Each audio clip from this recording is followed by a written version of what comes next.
कल्पना कीजिए, आप फ्लाइट में बैठे हैं। एक छोटा सा बच्चा आपके पास आता है और बड़ी मासूमियत से कहता है, अंकल, क्या मैं विंडो सीट पर बैठ सकता हूँ? आप उसे सीट दे देते हैं, लेकिन कुछ देर बाद वो बच्चा खिड़की से बाहर देखने के बजाय अपने पिता के कंधे पर सिर रखकर सो जाता है। और फिर लैंडिंग से ठीक पहले उसके पिता एक ऐसी बात बताते हैं जिसे सुनकर पूरा सफर और उस बच्चे को देखने का नजरिया हमेशा के लिए बदल जाता। तो नमस्कार दोस्तों, मैं हूं अनूप कुमार वर्मा और आज मैं आपको एक ऐसी सच्ची घटना बताने जा रहा हूं जो पहले एक आम फ्लाइट की कहानी लगती है, लेकिन इसके आखिरी के कुछ पल आपको जिंदगी, इंसानियत और एक छोटे से बच्चे की सोच के बारे में हमेशा के लिए कुछ नया सिखा कर जाता है। ये घटना है एक फ्लाइट की जो जुलाई के इसी महीने में दिल्ली से पुणे के लिए उड़ान भरने वाली थी, जहां अनूप कुमार बेदी अपनी विंडो सीट पर बैठे हुए थे।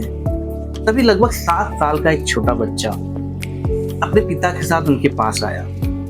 उसने बहुत ही विनम्रता से पूछा, अंकल, क्या मैं विंडो सीट पर बैठ सकता हूँ? बच्चे के पिता ने तुरंत कहा, अगर आपको कोई असुविधा हो तो बिल्कुल मना कर दीजिए, कोई बात नहीं। लेकिन अनूप ने बिना एक पल सोचे मुस्कुराते हुए अपनी सीट बच्चे को दे दी। सीट मिलते ही बच्चे के चेहरे पर बेइंतहा खुशी थी, मानो उसकी सबसे बड़ी इच्छा पूरी हो गई हो। उसने कुछ पल तक बादलों को देखा, फिर अपने पिता के कंधे पर सिर रखा, गहरी नींद में सो गया। पूरी फ्लाइट में वो लगभग सोता ही रहा। अनूप को ऐसा लगा शायद बच्चा सफर की थकान से सो गया होगा, लेकिन असल कहानी तो अभी बाकी थी। फ्लाइट जब उतरने वाली थी तब बच्चे के पिता ने बातचीत के दौरान एक ऐसा सच बताया जिसने अनूप को अंदर तक झकझोर दिया। उन्होंने बताया, उनका बेटा पिछले 8 महीने से दिल्ली के Rajiv Gandhi cancer institute and research centre में सीवियर अप्लास्टिक एनीमिया जैसी गंभीर बीमारी का इलाज करा रहा था। इलाज के दौरान इस छोटे से बच्चे ने दर्द, इंजेक्शन, अस्पताल और अनगिनत मुश्किलें देखी थी। डॉक्टरों ने कई महीनों बाद पहली बार उसे यात्रा करने की अनुमति दी थी और अब इलाज पूरा होने के बाद वो अपने घर लौट रहा था। लेकिन इसके बाद पिता ने अपने बेटे की एक ऐसी बात बताई जिसने सबकी आंखें नम कर दी।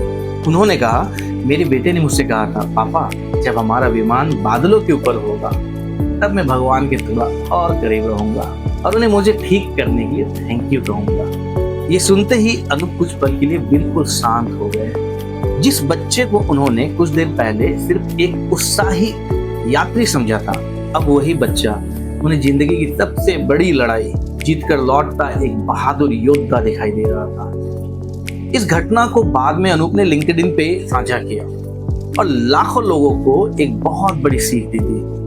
हम अक्सर लोगों को देखकर उनके बारे में राय बना देते हैं, लेकिन हमें कभी नहीं पता होता कि सामने वाला इंसान अपनी जिंदगी की कौन सी लड़ाई लड़कर यहाँ तक पहुंचा है। इसलिए कभी कभी सिर्फ एक छोटी सी दयालुता, आपकी छोटी सी दयालुता किसी की जिंदगी का सबसे खूबसूरत पल बन जाती है और शायद इंसानियत की सबसे बड़ी पहचान भी यही है। याद रखिए, जिंदगी में बड़े बनने के लिए बड़े काम करना जरूरी नहीं होता। कभी कभी किसी अजनबी के लिए किया गया एक छोटा सा अच्छा काम किसी की पूरी दुनिया बदल देता है। अगर आपको लगता है कि दुनिया में अभी भी इंसानियत जिंदा है तो इस वीडियो को ज्यादा से ज्यादा लोगों तक पहुंचाइए, क्योंकि शायद किसी को आज इसकी सबसे ज्यादा जरूरत हो।